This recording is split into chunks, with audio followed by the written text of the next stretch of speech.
Okay, so now attendees should be able to come in. It's recording, great. I'm gonna share my screen.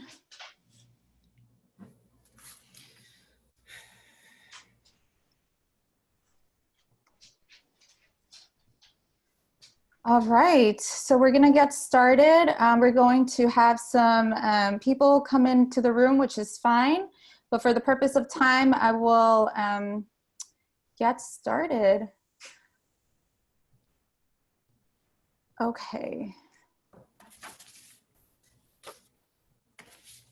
All right, so welcome everyone. My name is Jessica. I am a representative for the Illinois Association for College Admission Counseling. So welcome so much.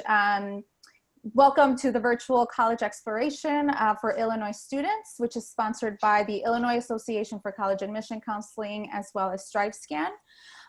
Just to give you all a few housekeeping announcements before we get started, you can utilize the Q&A button on your screen to type your questions to our presenters at any time. So feel free to click on it now, just that way you have it on your screen, and that way you have the capability of asking questions throughout the presentation. Your camera and microphones are off. So that means that we will allow our panelists to discuss and tell you more about their content area.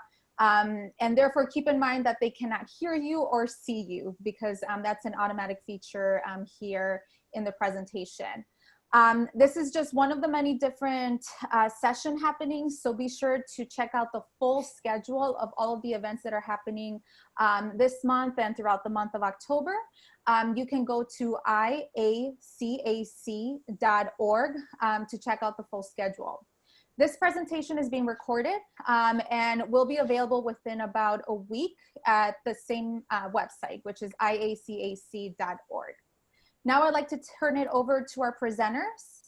So we have Diane, who is going to present herself, introduce herself, and the other presenters. So thank you all so much.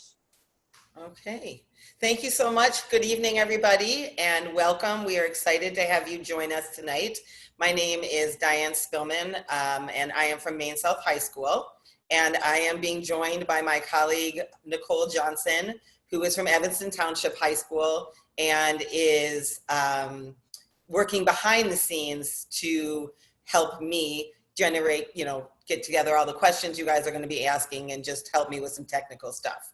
So tonight we are super excited to present to you about some different programs and different college programs where you can learn about the accommodations and supports that your students can access in college. We have 3 people joining us on our panel tonight. First, we have Roger Pugh from Southern Illinois University in Carbondale.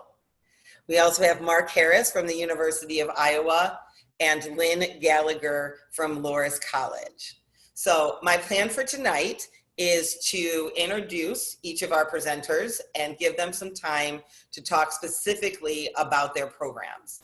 After that, we will leave time for questions, and I will make sure in the end that you have contact information for all these folks.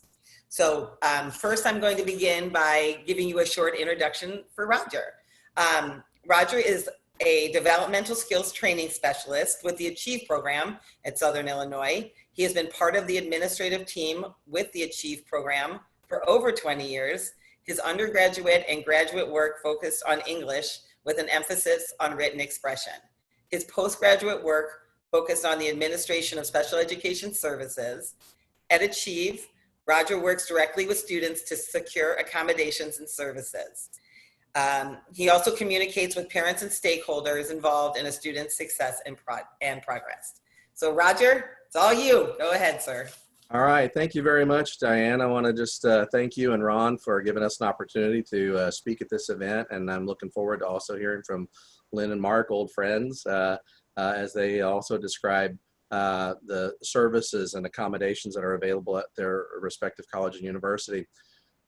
This is a good event for you all to be at because there are 3 really different approaches or different colleges here that have different kinds of services. So you're going to get a kind of a full spectrum view of kind of what's available at the next level.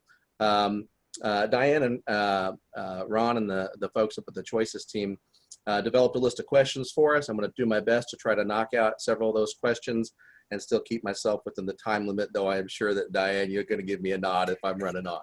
So here we go. Also, I just want to let folks know just real quickly, I'm not going to have a PowerPoint or separate screen that I'm going to show while we're up here tonight, but I will have that available to you afterwards. So after the session is done, anybody that's here will get a list, and I'll be able to send you all of that information. So don't worry about trying to scribble notes down quickly. Just be aware of the things that are happening, and if you have a question, shoot us a question through the Q&A button, and we'll do our best to answer it.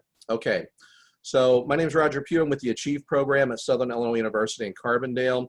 I've worked at the Achieve program for many, many years. I'm going to try to split my discussion about just general university questions and maybe more specifically about Achieve if we have some time.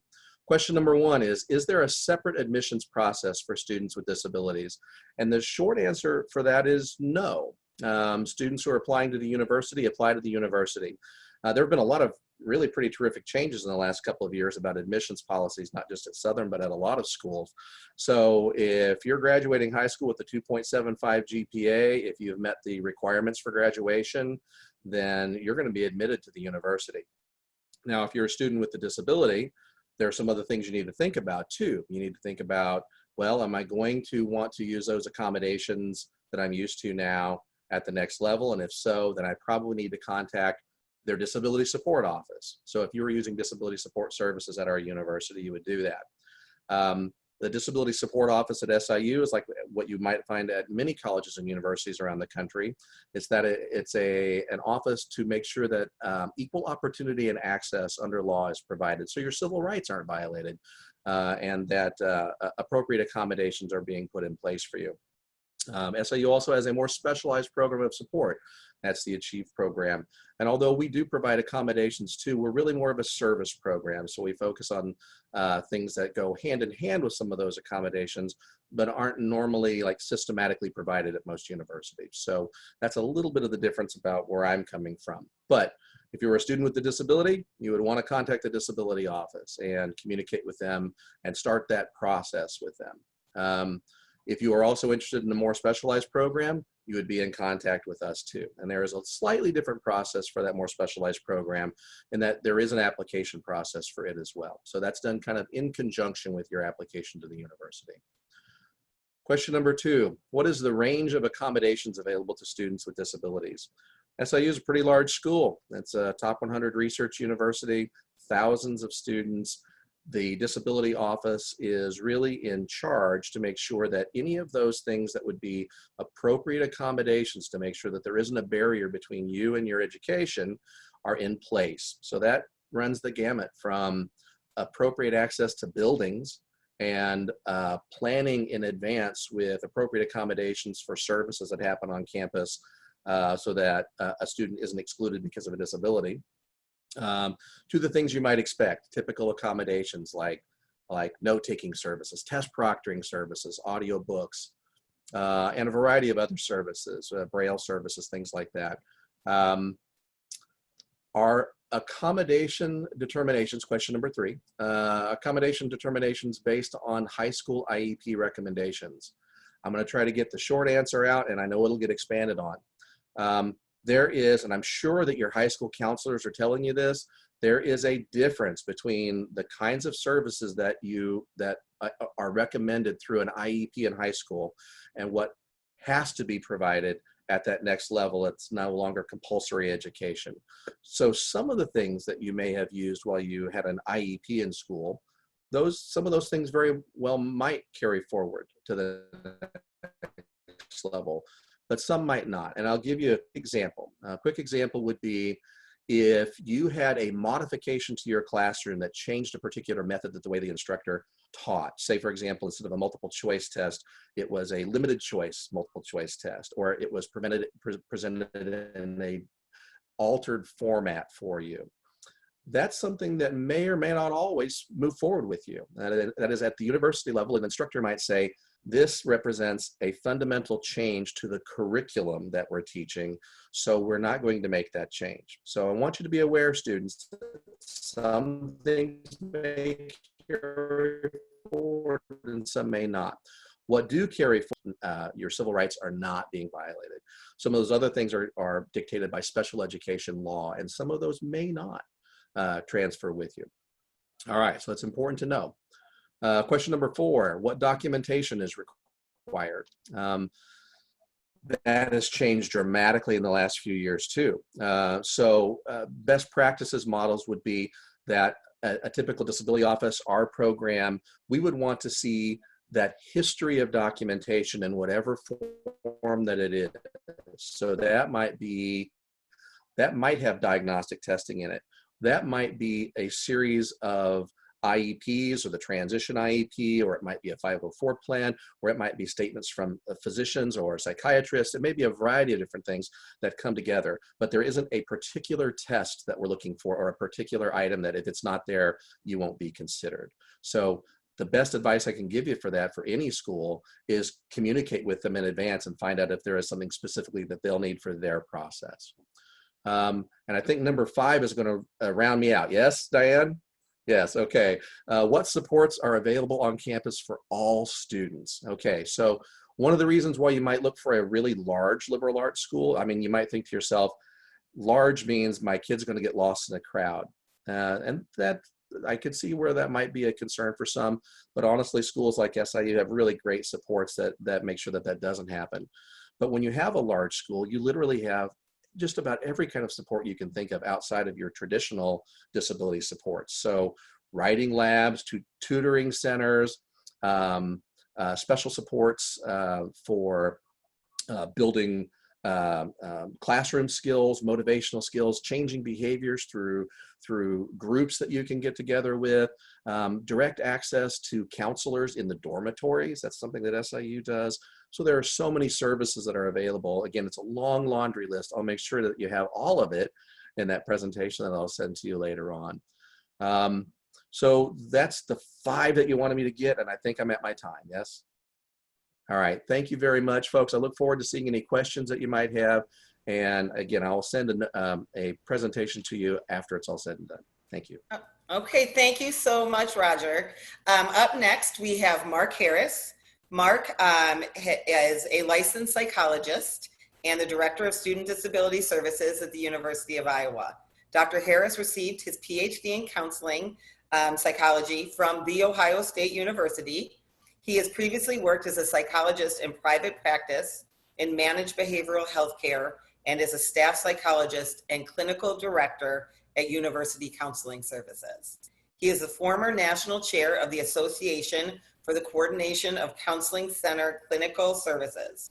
Dr. Harris has served as the Director of Student Disability Services at the University of Iowa since 2008 and leads a multidisciplinary staff in the provision of academic accommodations. All right, Mark, your turn. Great. Thank you, Diane. I'm delighted to be here, and it's great to be here with Lynn and with Roger. We're old friends from doing college transition fairs for quite a while now, and I really like the composition of this panel because there are 3 distinct different options here, and I'll talk about that when I respond to the second question. But the first question is there a separate admission process for students with disabilities at Iowa? You know, and the short answer is no. That students would apply through the regular admissions process with one exception, that on our admissions webpage, there is a calculator to determine what we at Iowa call the Regents Admissions Index, or RAI score. And that's an amalgamation of different scores, grades, core courses, et cetera, from your high school experience.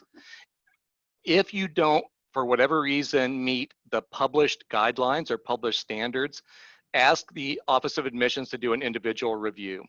And the individual review at Iowa is where your application will be pulled out of the automated process and looked at in terms of trying to find factors that indicate that you would be able to succeed here for that. And so students with disabilities often have uneven test scores, grades, et cetera, and they're those kind of achievements may not reflect the actual ability for the student to be a success in college. And that's why we don't have any arbitrary limits in terms of grade point average, ACT scores, et cetera. So a student with a disability who does not meet published guidelines can ask for the admissions folks to review their application independently, and they may ask you to write a personal statement, and they may also ask you to have people from your high school endorse that they think you would be able to do well on a campus like ours.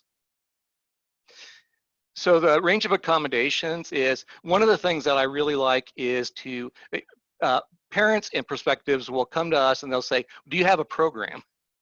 And I'll say, well, what do you mean? And I'll say, oh, what is it that you need? And they might say, I need extra time for exams. I need help with note taking. That's not necessarily a program like Roger would represent at SIU, or that I know, Lynn, that you have programs as well for that. Those are standard accommodations that should be available at any college or university for that. So look at what you need in terms of supports. Very often, I'll be asked, what's the best college or university should my student go to, or should I go to as a student with a disability? And the answer to that really is, it depends.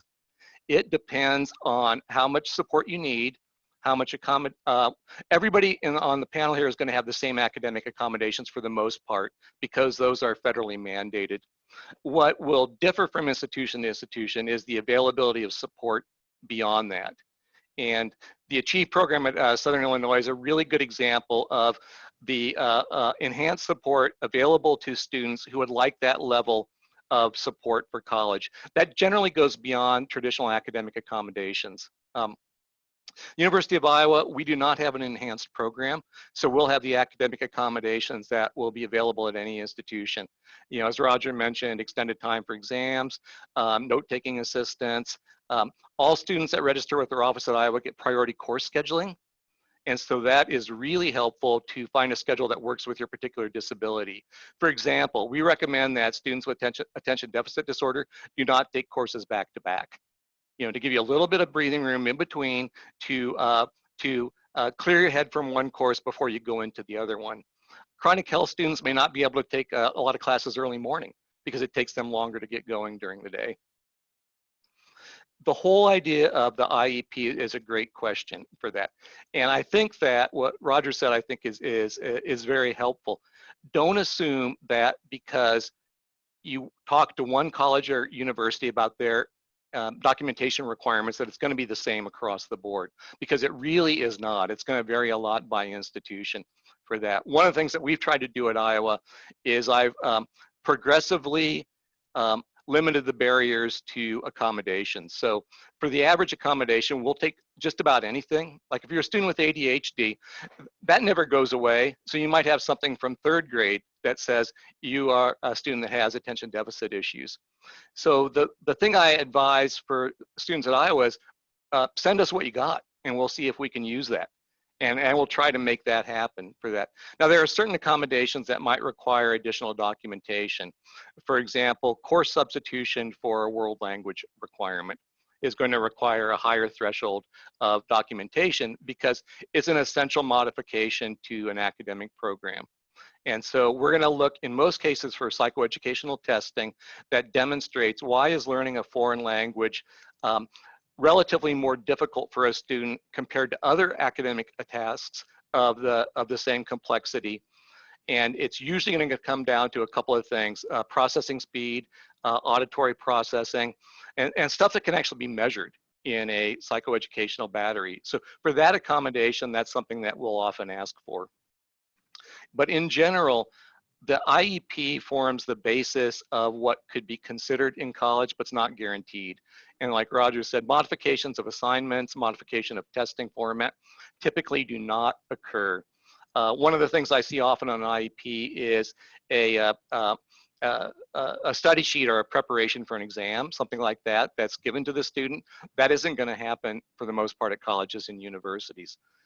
The thing that I also want to add, and we have writing labs, we have tutoring, we have supplemental instruction, which is free tutoring for courses that are often challenging to students, but are gateway courses to particular majors. So we have all of that.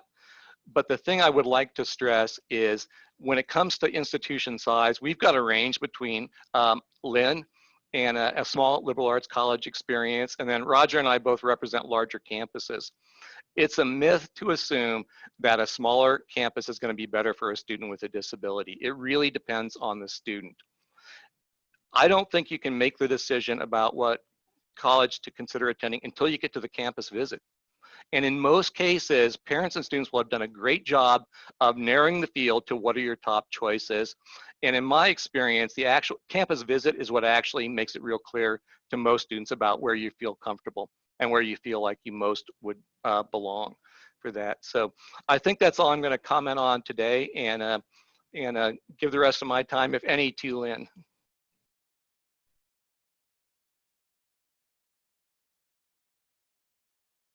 Thank you, Mark, very much. We are now going to move on to Lynn Gallagher. Dr. Lynn Gallagher is the director of the Lynch Learning Center at Loras College.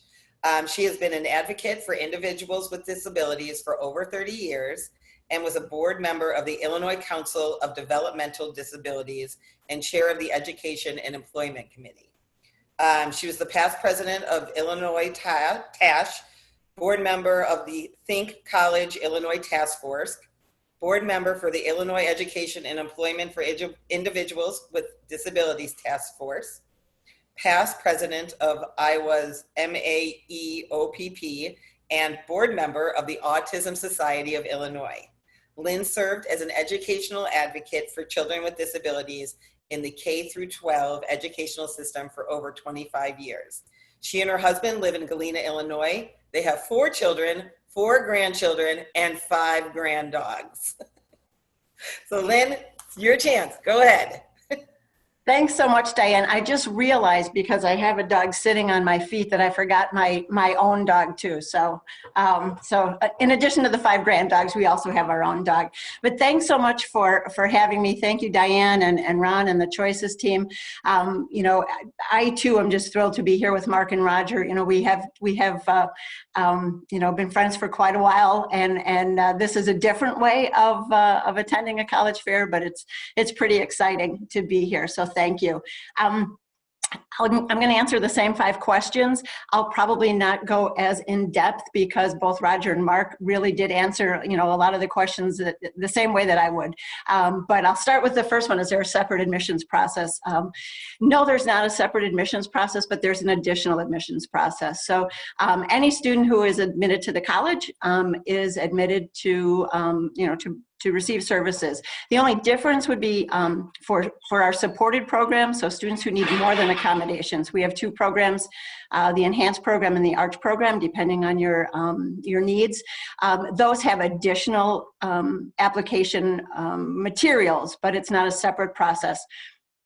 I'm pretty excited that at Loras we've gone test optional. So the main acceptance criteria is a 2.5 GPA and a 20 on the ACT. But if you have a 3.0 GPA, we are test optional. So you don't even have to take the ACT or the SAT, which is pretty exciting for us. If you do want to apply for any of our additional programs, we have that on our website, and it's a pretty easy process. What's the range of accommodations? We pretty much have the same accommodations at Loras that you would get at Southern or at Iowa. Priority registration, testing accommodations, assistive technology, the opportunity for single housing. Students are eligible for less than full-time status and can still live on campus. ASL, CART, the typical range of accommodations. They are not based on your IEP. We do use that information, as Roger and Mark said. There's a lot of rich information and historical information in IEPs and 504 plans, but we don't use that specifically to determine eligibility. And like Mark said, give us what you got. If you have a disability, for the most part, when you're 3, you're going to have it when you're 23. If you, other than, a few things, you're going to have a learning disability the rest of your life, or ADD or something like that. So we too will take just about anything that you have. We want to make the process as easy and painless as possible. But we do like to see it if you have an IEP or a history of IEPs, because as I said, we can see what you've used in the past. We can see what worked, what didn't work, how things have evolved over time, how learning has evolved over time. So we do use that information. The documentation, again, determined by your diagnosis. So we'd like to see a educational evaluation, but if you don't have one, that's okay. We'll take a range of things. There's not one specific thing that we're looking for. And we have some students who come to Loris as 18, 19-year-olds who don't have any documentation. They have no history of a disability, and it's not until they get to college that they realize that there's something interfering with their learning. And so while we don't have testing on campus, we do a very thorough interview with the student and provide accommodations based on what is needed by that particular student. In terms of academic supports, we too, we're a smaller school, as opposed to Southern Illinois or Iowa, we have an enrollment of about 1,500 students. So we're pretty small. Our campus is pretty small, but we do, we're pretty proud of the academic supports we do have. We have a top-notch writing center, math lab. We have supplemental instruction as Mark and Roger talked about, for some of those classes that are a little bit more difficult, but you really have to do well to go on in the major. Counseling center, which is also a little bit unusual for a school our size, but we have a full-time counseling center that students are eligible to use.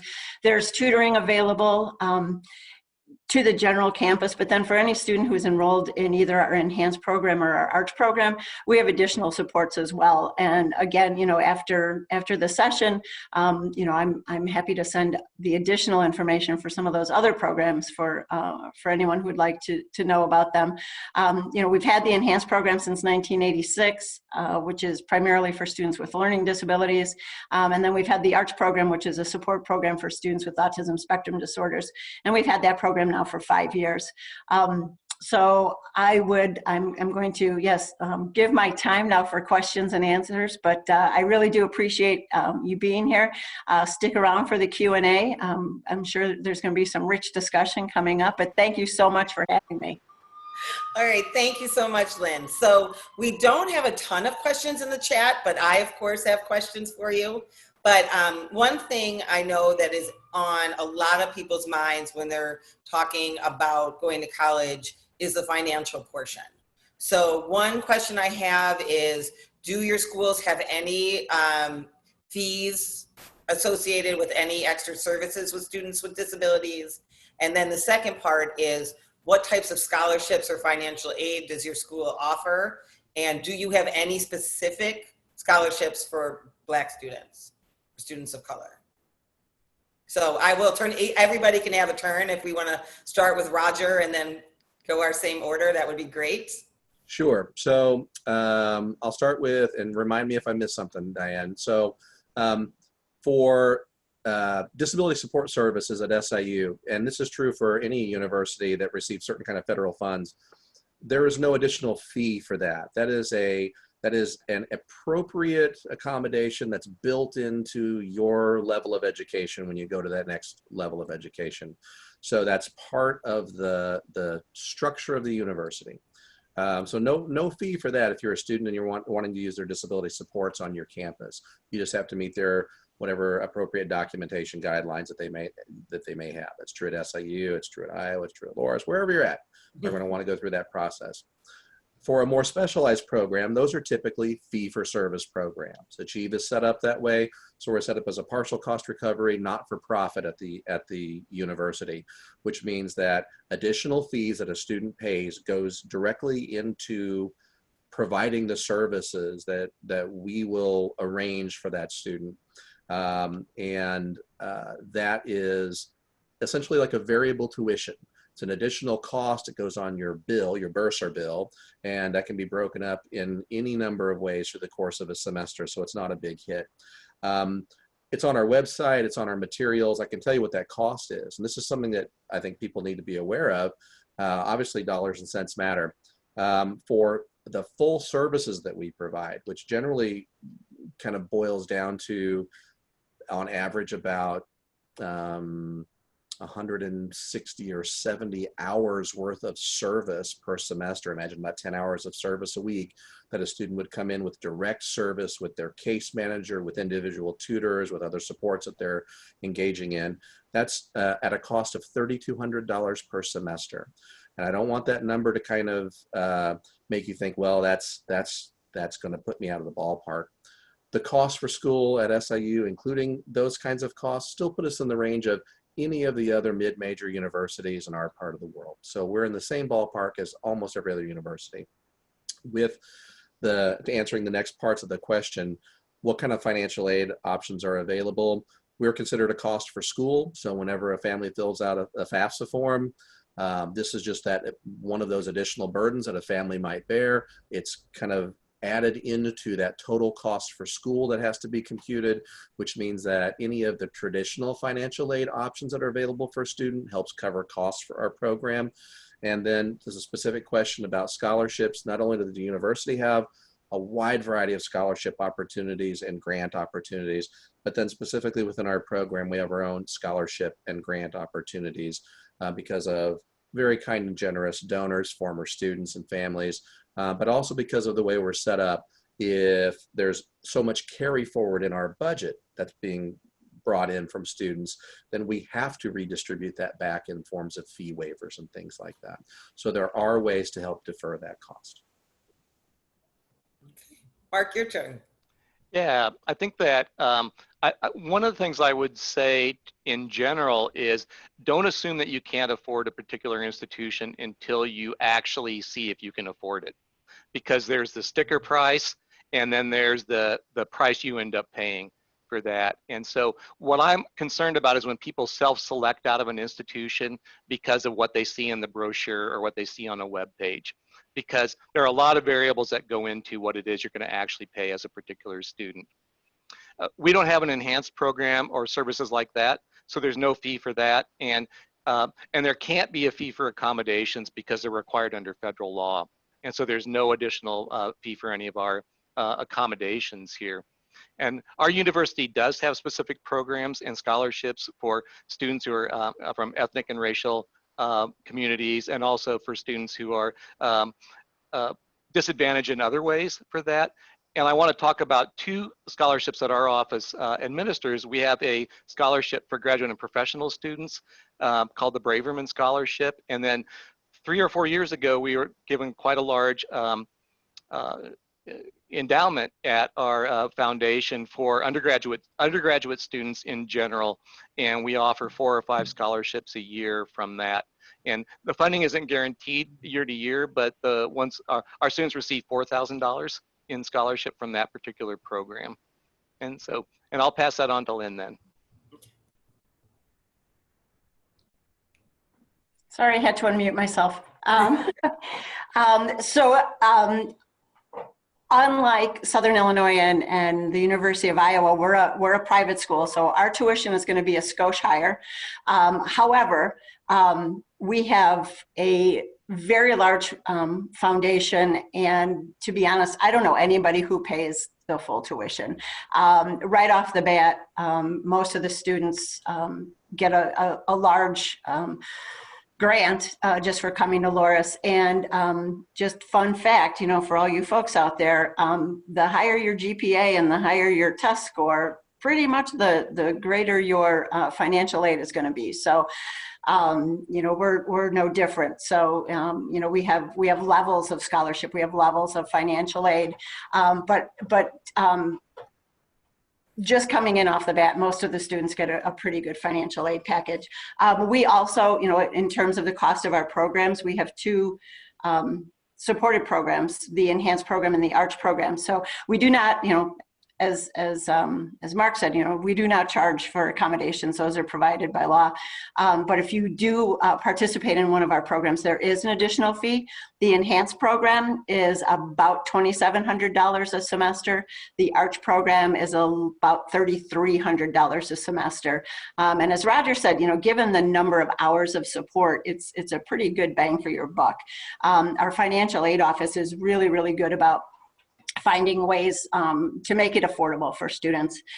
We do not have any specific scholarships available to offset some of the costs, but there was a question about, are there any scholarships for Black students? And what began as a pretty dark revelation last week actually turned into something not as terrible. So we just found out this last week that Bishop Loris, for whom our school is named, was a slave owner and owned a female slave for a number of years. And a lot of the good that he did in Dubuque was, from ill-gotten gain. So his statue's been removed from Loris. That happened last week. But the school also established a scholarship just for Black students in the name of the woman that Bishop Loris owned. And I apologize because I do not know her name off the top of my head, and I should. But there is that scholarship. It is starting as of the 2021 academic year. It's a very generous scholarship. It's not specific to anybody with a disability. It's just, it's open to Black students. Okay, thank you. All right, our next question. So this kind of goes along with the current learning situation, education situation we're living in right now. Are there accommodations, that are different this year for students, given that they are living remotely and doing distance learning? So Roger, we'll start with you. Sure. The short answer, I'm looking at my clock here. I know we're running out of time. Yes, they're different, and it's been challenging and also very exciting. I think that we would probably all agree that there are elements of what we've had to do for the last several months that is going to inform our practice in the future and make it better. So there's going to be components of this technology that we've had to use that we're going to be able to incorporate and make delivery of certain services and accommodations even better than they've been in the past. And I think for all of us, we all strive towards those best practices.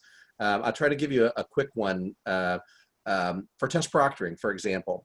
Once COVID-19 sent students home from our campus, we had a student that lived in Hong Kong. So we had to arrange for test proctoring when the typical shell desire to learn that the instructor was using would not negotiate the international dateline very well. And that student was essentially 13 hours ahead from that student, from the professor's class. So we were able to arrange third-party proctoring where a remote proctor from a different location was able to proctor via video that student in Hong Kong and then be able to get the materials that he was completing and deliver it back to the instructor, since our online platform wasn't cooperating very well with that 13-hour time delay. So those kinds of things definitely change the face of what you're doing, but it only changes the face. The actual delivery, that stuff was still solid. That is, the student still got time. The student still had a monitor who could read questions aloud if necessary. If necessary, that person could have taken dictation and been the scribe for that student. So it makes it a bigger challenge, but it's something that we're able to do. So any of the services that we had advertised before, these are things we do, this is an accommodation we provide, we're still able to deliver. Thank you. Mark? Yeah, and I would echo what Roger said. I think that the face of higher ed has changed forever based on whatever post-COVID is for us. What we've learned is to question the assumptions about how we offer course content and how we evaluate students. So all of the academic accommodations are going to transfer into the online environment. We've increased our support to incoming students. The campus prioritizes first-year students, people that are on campus, with additional supports. And for example, we've learned as an office that we reach out to those students as soon as they make a commitment to Iowa. We have conversations over the summer with students. We have conversations with their family and parents. We look at what are the technology needs, what are the technology barriers for particular students. What I've seen at Iowa is there's been a significant change in how instructors grade. So there's fewer quote unquote traditional exams. There are more open book exams. There are more major projects. And so I think that's really exciting. The changes are going to allow us to do things differently from here on out, most definitely. Okay, thank you. Lynn? Yep, I echo Roger and Mark again. I was really excited to see some of the changes. We saw the same thing with proctoring exams, that professors just weren't giving exams in the traditional way. It sort of forced our faculty to really embrace universal design in a way that they hadn't embraced it before, that there are multiple ways of presenting material, there are multiple ways of engagement, and there are multiple ways of assessing that learning. So I was pretty excited. We also provided the same services, or maybe even more, since March. A lot of our things are online. We have online tutoring. We have online, just some of our fun events, our social events. We had some of our interns who had show us your dog, or talent shows, or trivia night and things like that, to really keep the students engaged and keep them connected to the campus. For our students in our ARCH program, these are the students with autism spectrum disorders, they, for the most part, really thrived in the newer environment, because they could do things in their own time frame and at their own pace. And some of the social events that we provided were a lot easier for them to attend in a virtual setting. Like Mark said, I don't think it's going to look the same, once COVID is gone, but that's not a bad thing. We found that we can do things at home. For years, we've told people with disabilities, sorry, you can't work from home. We just can't do it. And guess what? We can. We've been doing it since March. I'm at home right now, and have been since March. I'm pretty excited in terms of how things are going to change, and how we're going to provide services and education in the future. All right, thank you very much. I am going to say that and acknowledge there is a question in the chat that's specific to Loris and SIU, but I think you're going to need some time to answer that question. So like it was explained at the beginning, those questions will be sent to you, and you too will be able to answer that, okay? So we are nearing the end, and I do want to make sure two things. One, Nicole, if you could please put up the screen for everyone's contact information, because I think it's important that people know how to get a hold of these folks. And while she is putting that up, I did realize that I forgot to plug my own program, that these three folks are always wonderful, wonderful attendees who come every year. So for those who do not know, Nicole and I are part of the Choices Committee. And every single year, we put together a college fair for students with disabilities. We are a consortium of about 12 high schools, all located in the northern Illinois area.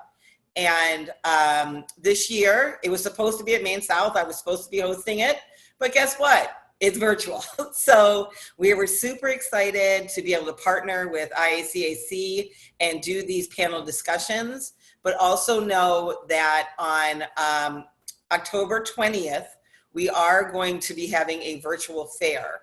So part of the contact information at the bottom is my and Nicole's information, along with the Choices website. So if you are interested in attending, there will be a short presentation at the beginning. And then these folks, along with all the other colleges that normally attend, have been so kind to put together presentations that families can, at their leisure, go through their slideshows and find out everything they need to know. So here we go, information for Roger, Mark, and Lynn. And I cannot thank you guys enough for taking the time to work with us and be part of this presentation. So thanks, everybody. think we've Thank reached you. the end of our presentation. We did a good job, guys. Yeah. We made it. We got Yes, it all in. great. Thanks, everybody. Thank you. Awesome. All right, so I'm gonna share the screen real quick just to thank you all for those who attended. You will be receiving a quick survey after this presentation, and we appreciate your feedback that you can provide as far as with the presentation itself, but also the technology involved. Also, this was just one of many sessions being hosted, so be sure to sign up for additional sessions at IACAC.org. In about a week, you will be able to find this session's recording available on our website and all other session recordings as well. Again, the website is IACAC.org. Thank you all so much for joining us and have a great evening. Bye-bye, everyone. Bye. Bye, everybody. Thank Bye. you. Thank you.